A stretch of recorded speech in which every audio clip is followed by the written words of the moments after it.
we are going to hand over to another amazing person who stood firm with massive amount.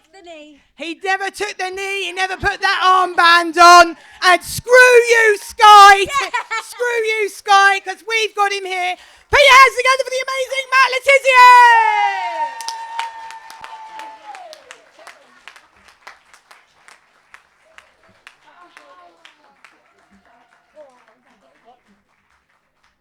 They've just said about half of what I was going to say. Screw you, Sky. No, thank you very much for inviting me again back to Hope, Sussex. It's an amazing place. It really is. I love coming in here. And for all those people out there who look at people like me and you guys out there and call us conspiracy theorists and tinfoil hat wearers, if they actually could come into this room and feel what I felt when I walk into this room, they would change their mind completely, because what I feel in this room is part of a tribe. It really is.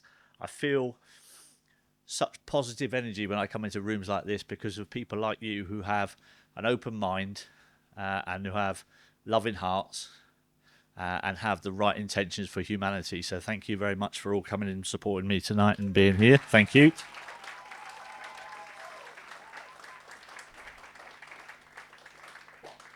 It has been an interesting 5 years. Don't really know where that time's gone.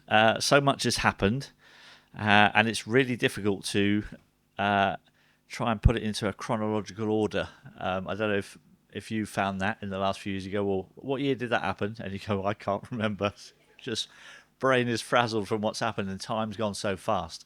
But yes, March 2020 was definitely a date in life when my world changed immeasurably. I suddenly saw the veil lifted from what was really going on in this world. I was, I'm not too proud to admit, I had my head stuck in the sand and head up my arse when it came to some of the stuff that we were being told in the news. And really, I think I've probably got a lot to thank this pandemic for, quite frankly, because my life now is so much happier than what it was. I'm not working in the mainstream media, which is an absolute blessing, I can tell you. So that's been a real bonus, and it was tough in 2020 because I had times when my family thought I was going mad. I'm sure we've all experienced that little phenomenon. And I don't know who was here last year when I spoke. I think I might have spoken about it last year when at the end of 2020, I think it was, I was called to a crisis family Zoom meeting. Anyone else had one of them? Yeah, that was interesting. And it was an odd time. It really was. My family back in Guernsey thought I was going a bit mental. I wasn't going to take any vaccines because I knew that there was no way they could know what any of the side effects were long term or medium term, quite frankly. So it's quite funny. For the first period when the vaccine came out, and I was adamant I wasn't going to take it, and I would go to great lengths to tell people I'm not an anti-vaxxer. I had all my vaccines as a child. How can I be an anti-vaxxer? It's just this one that I don't want. And so I spent all this time going, I'm not an anti-vaxxer, I'm not an anti-vaxxer. And then I actually realised, actually, they're all shit, and I am an anti-vaxxer.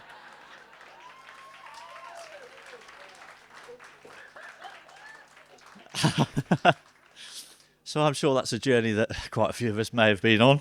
So yeah, I spent that time defending it, and now I just go, fuck it, I am. So get on with it. And if you want to call me a tinfoil hat wearer, yeah, I'm one of them as well. Because the great thing about wearing a tinfoil hat is you're less likely to have myocarditis. Do you know what I mean? So yeah, it has been a fascinating time. I lost my job, obviously, at Sky. Sky might tell you that it wasn't because of my views that I was airing on social media. I think we all know the truth. I certainly do. And so but as I said, I wouldn't change anything I did. I stood up for what I believed in.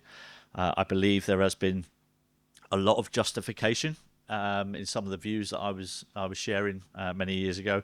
Nobody will ever apologise. Actually, I've had a couple of people that did actually come and apologise to me because they thought I was mad, and some of them were my family.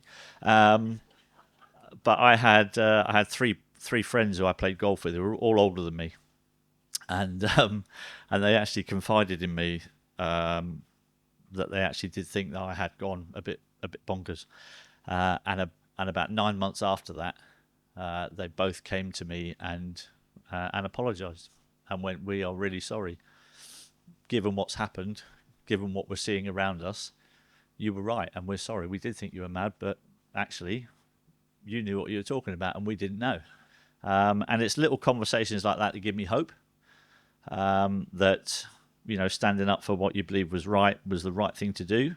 I had a conversation with Bob just earlier on where he was talking to me about his publishers, and he said that a couple of guys had his book publishers who weren't particularly a weight crowd, but a couple of them were fans of football and were fans of mine, and had actually been listening to what I was saying, and had actually got interested, and actually change their minds about the way things were happening. And so it's lovely to hear stories like that, because it means you are making a difference to people. Sometimes you put things out on social media and you don't know how far it reaches, you don't know who's seeing it. We know what goes on social media in terms of the suppression of the information, and so it's lovely to hear little stories like that. It's been a fascinating time. And the last time I came here, I kind of waffled a lot. And I said to Katie Jo just now, I said, would you mind if we did a little question and answer from the audience? Because sometimes I can speak and you might not hear what you want to hear. So if you do have any questions that you'd like to ask me, then feel free while I'm waffling, just put your hand up. And I can take questions from the floor, because I like everyone to be involved. I don't like standing here on a pedestal, because we're all as one, and so feel free to stick your hand up at any point if you want to ask a question. There's one gentleman right at the back there if you want to.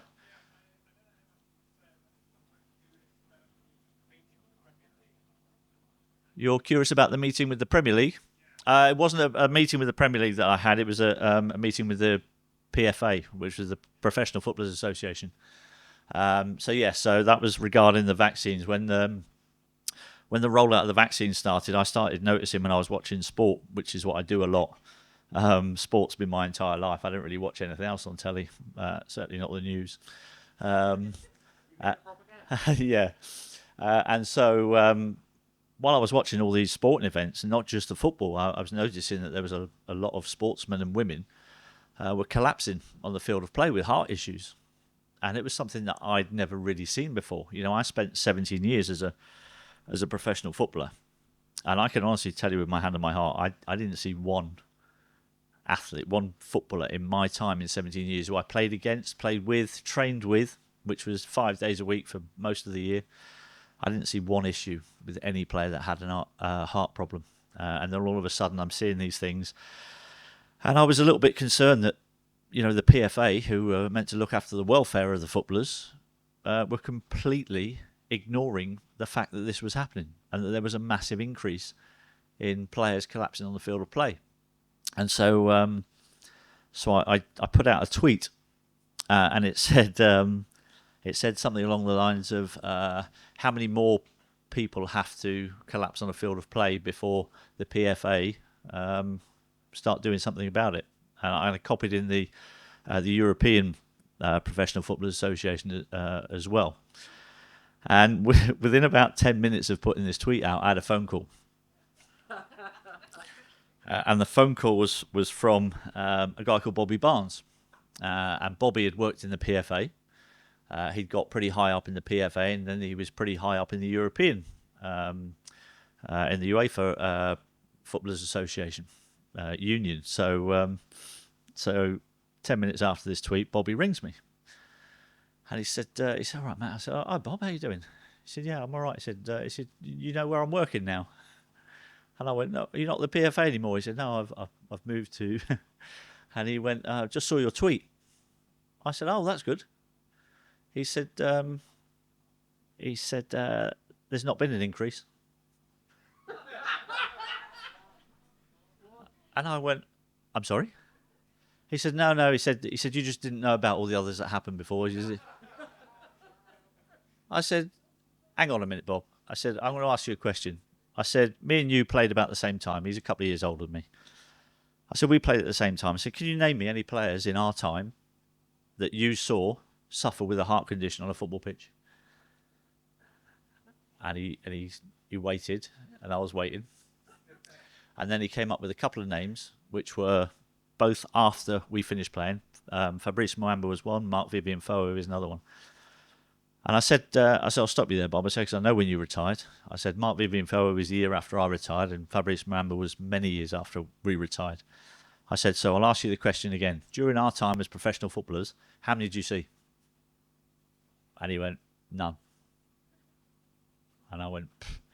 I said, I'm not stupid, Bob. I said, you might want to try and cover this up. I said, but there's something happening.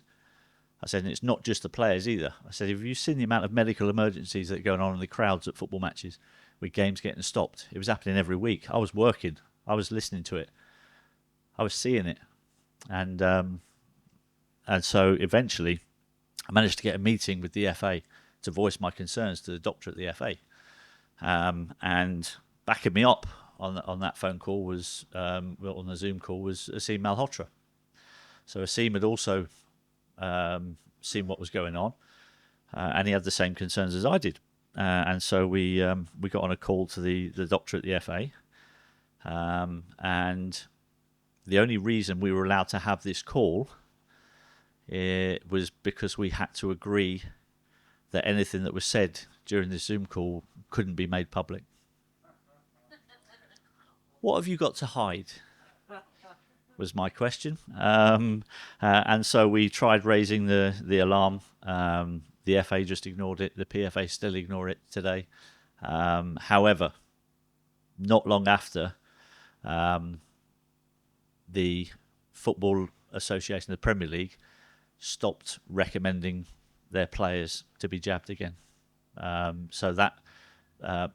and I didn't know about this until the doctor at the FA, because what I didn't tell you is that after we had the Zoom call, whenever I then noticed another sportsman collapse on a pitch, I would just send an email to the doctor at the FA and go, there's another one, there's another one, and there's another one.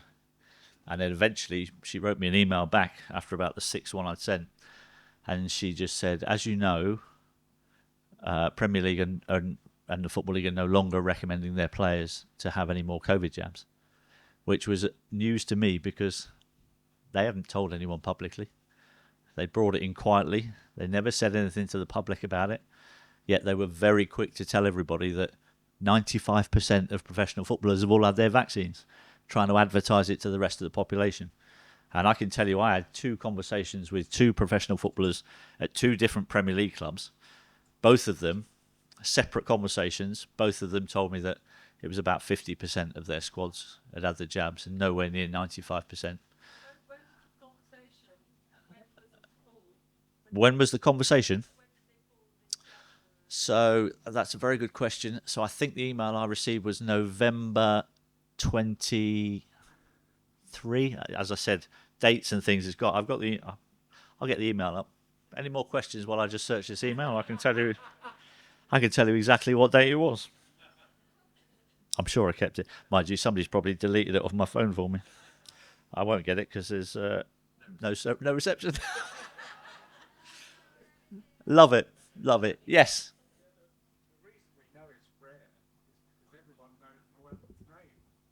Because that was the last bit. Exactly. That's exactly right. We know it's rare because everybody remembers those issues, and they were such massive issues at the time. Now you see a player collapse on a football pitch, it gets about that much of a sentence at the end of a newspaper or whatever, and you just don't get to hear about it. Yes. A weird question, but no question's weird.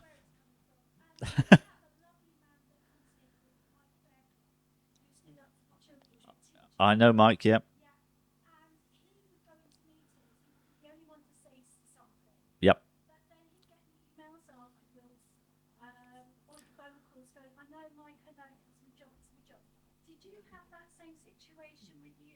I had exactly the same situation. Yeah, I had a lot of support from people who were still working at Sky when I got sacked, and a lot of people saying that they fully agree with everything I'm saying, but I can't say anything because I need to keep my job. Which is exactly. If everybody just stood up and grew some balls, and obviously not the trans ladies. But if everybody stood up for what was right, you're absolutely right. This woke agenda would collapse in a heartbeat.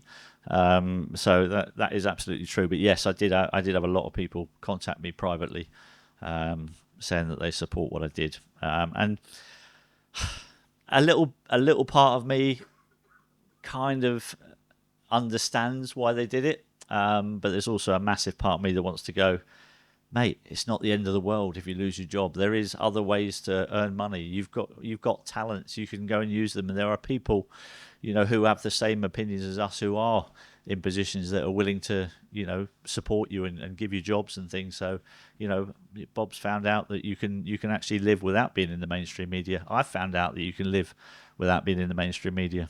Obviously on 50% less than what I was on before, but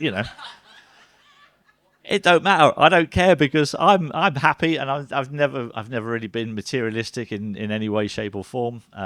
So, as you can tell by the way I dress, Bob's a bit smarter than me.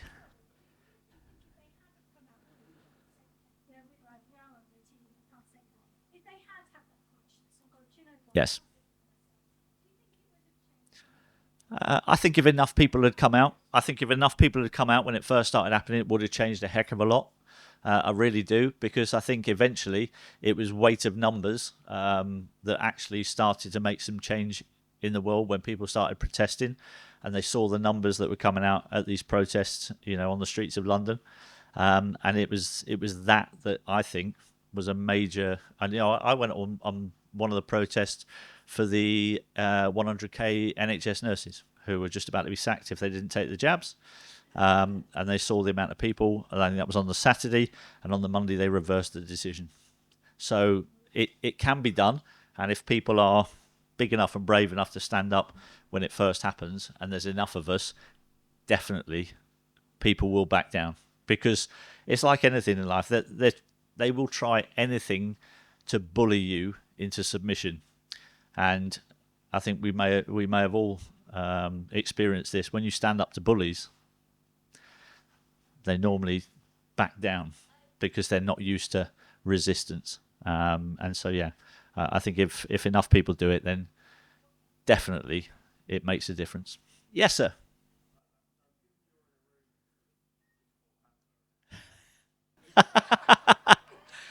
That is a really good question. I haven't had that question before. Is there a conspiracy theorist that even other people might think has gone a bit too far? I don't. Listen, I've got a really open mind about a lot of stuff, and it's really weird, because if you have an open mind about things and you're non-committal, people try and label you with stuff anyway. So people have tried labeling at me, even though I've never ever said it. People are trying to label me and going, "Oh, you're a flat. You think the Earth's flat, don't you?"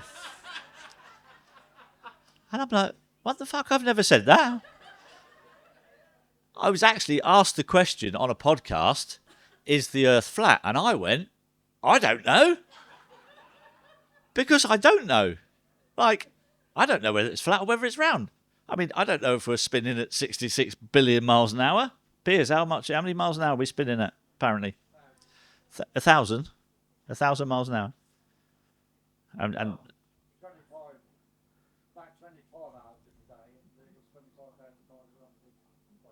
lovely, thank you very much. So basically, what we're when you're asking somebody if they think that you can have an opinion on it, but who actually knows for sure 100% whether it is or not?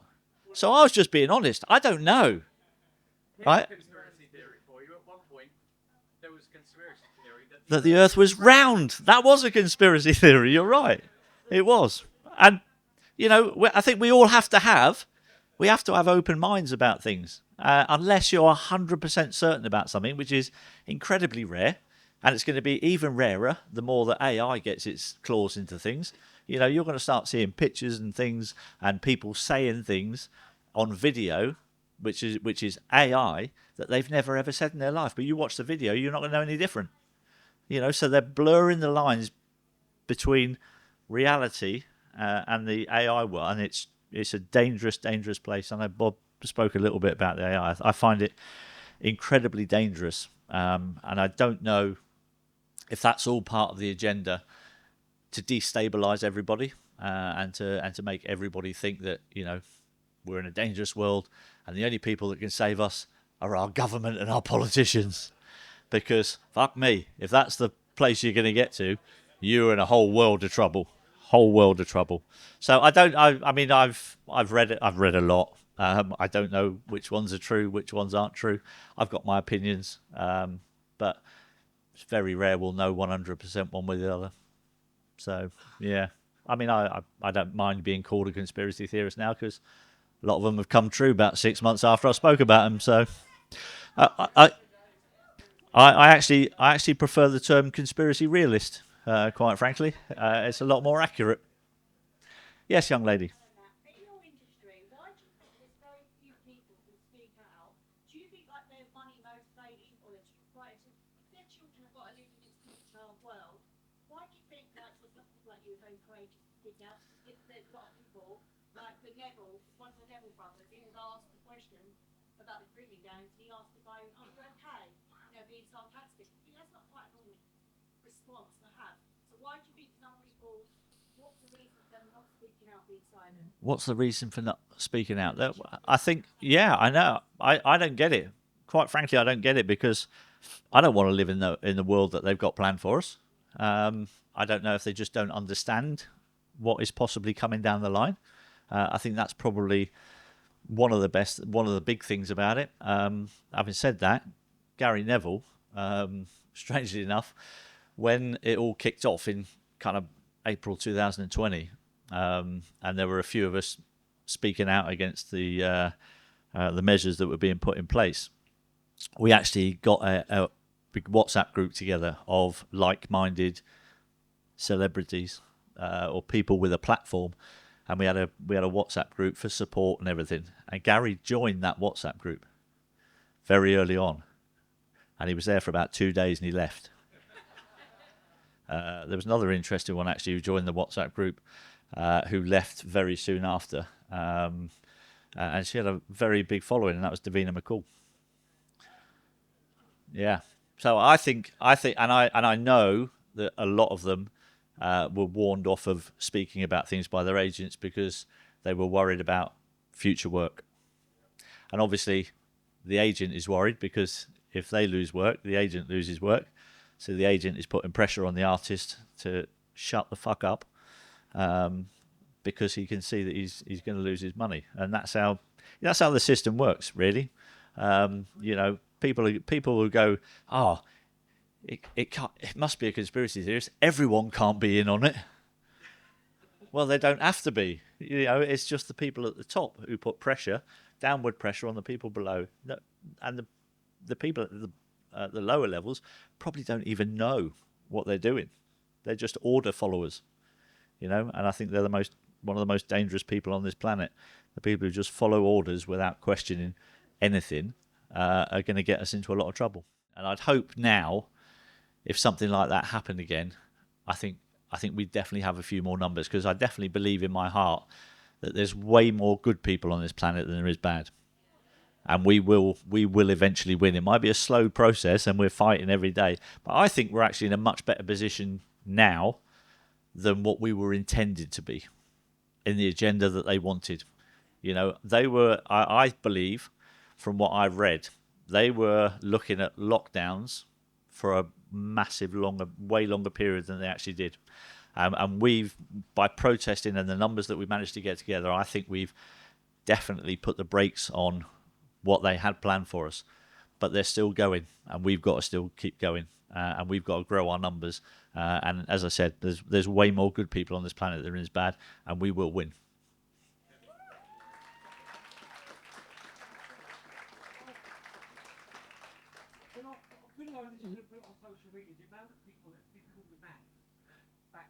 Yeah.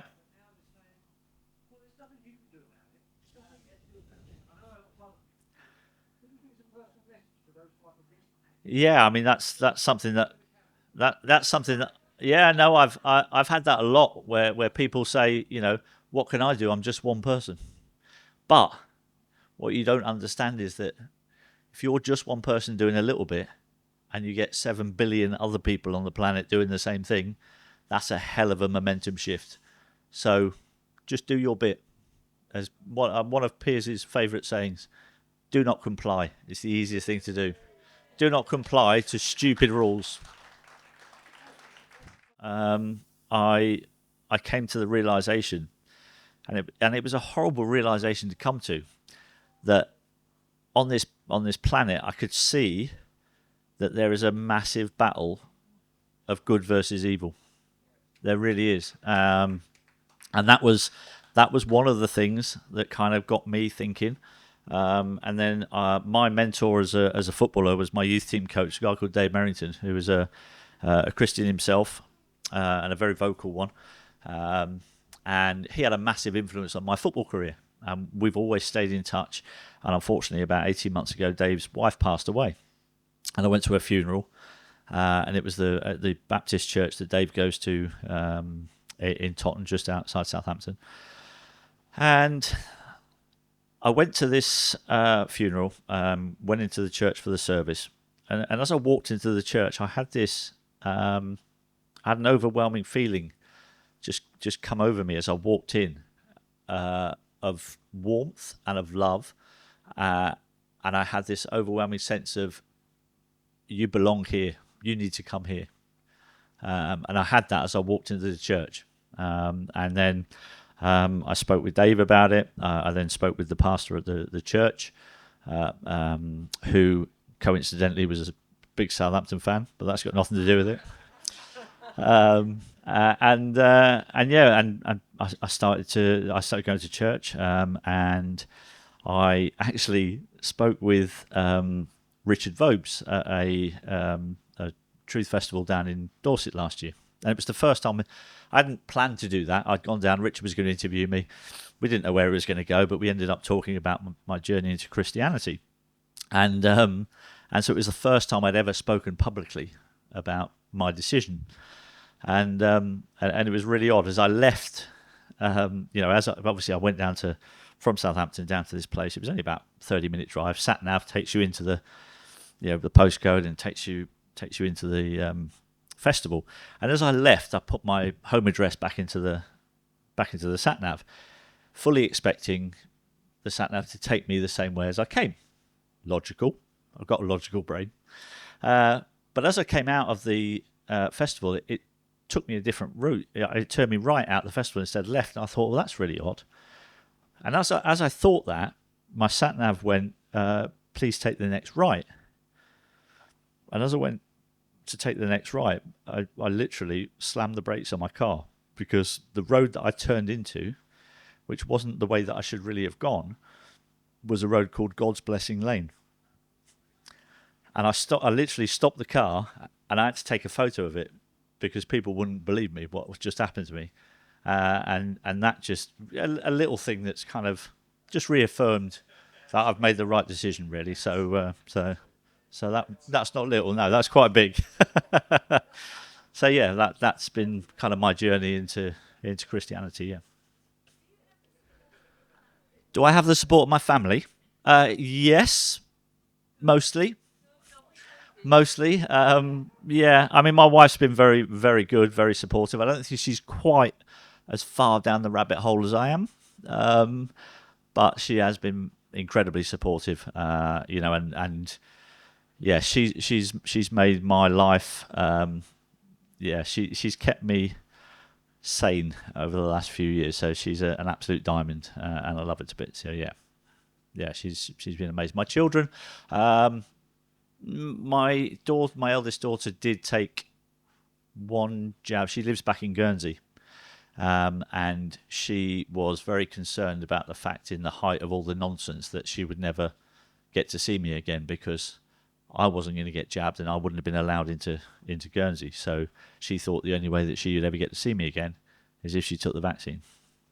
So she took one to come and see me, basically, and that's an interesting position to be in, because you want to go, you stupid idiot, what did you do that for?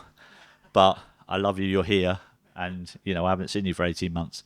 So that's a really weird place to be in. But yes, on the whole, now my extended family are very supportive of everything that I've done. So yeah.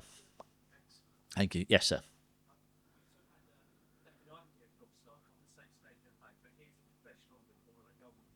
He was.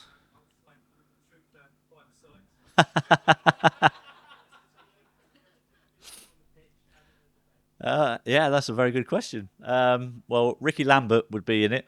For those of you who don't know, Ricky was a former Southampton player as well. He's now retired. He's doing some coaching with Wigan Athletic in the youngsters.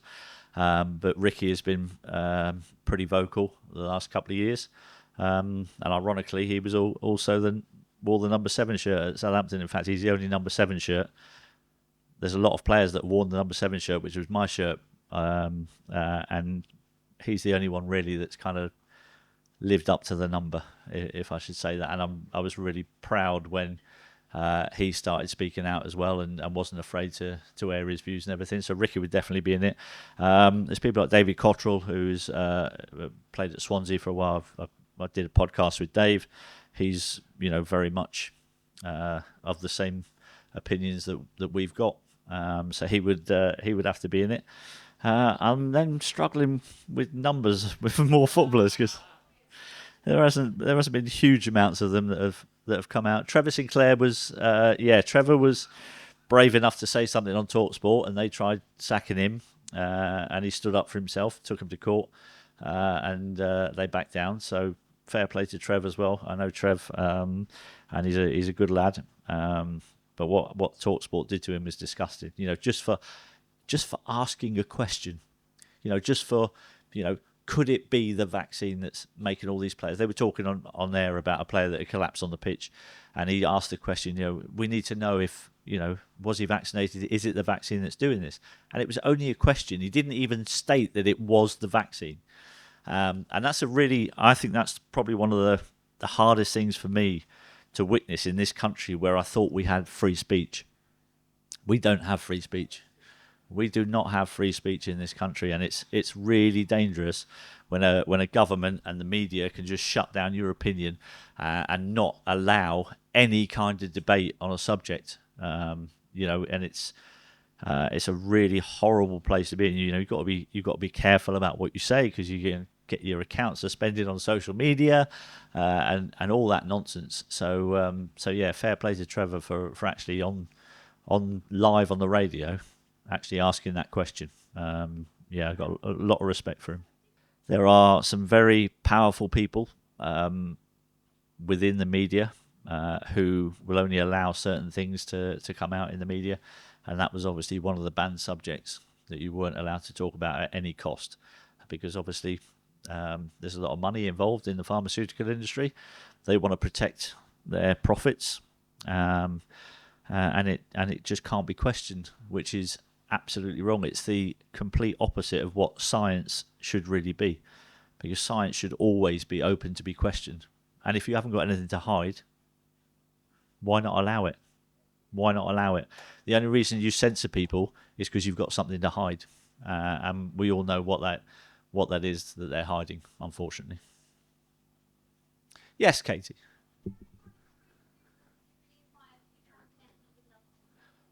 Oh, that's a good question. I think I've met most of them. It's been great. I know. I've had a great time the last few years meeting just some unbelievable people. Oh, who I would like to meet, who I haven't. Eric Clapton. Eric was obviously spoke about his vaccine injury and got obviously cancelled because of his opinions and bringing up the subject that you may not speak about.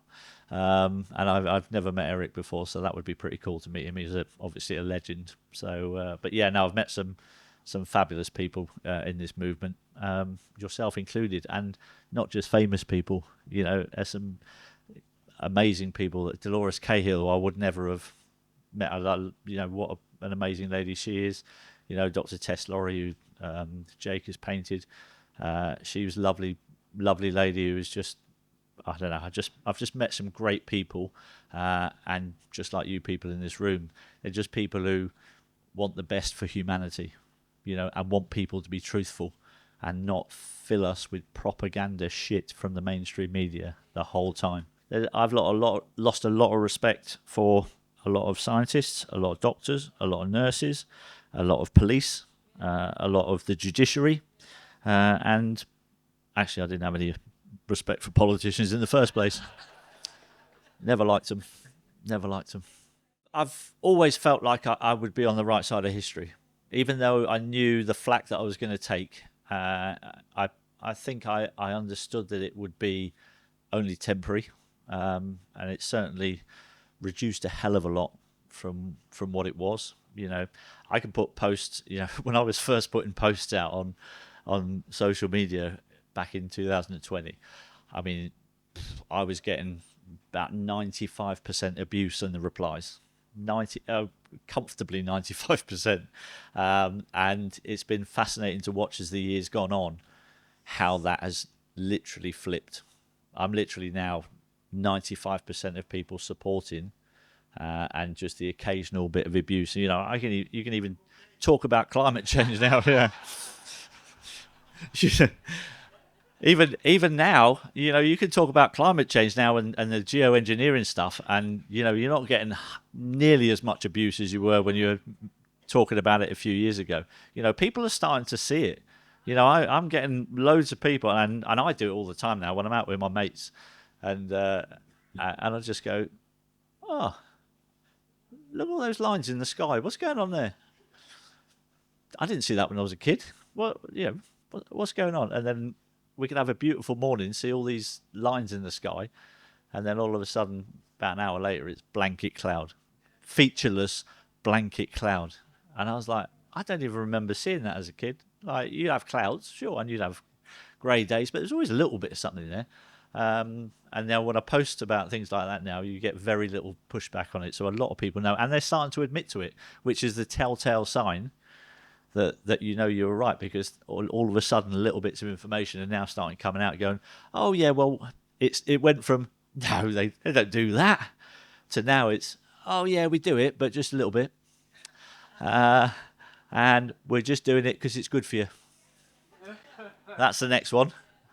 And so it's just like these stages of people revealing the information bit by bit, and eventually what you were saying 3 years ago is actually happening, and all that abuse that you took. I sometimes go back 3 years and look at some of the stuff I posted and see the replies to it, and then just go, and now it's all coming out now. I just go, just a little message to the bloke who was telling me I was a twat, because I just go, what do you think about it? I'll just post an article from a mainstream newspaper talking about geoengineering and go, what do you think about it now, mate? Piss off. Yes, young lady.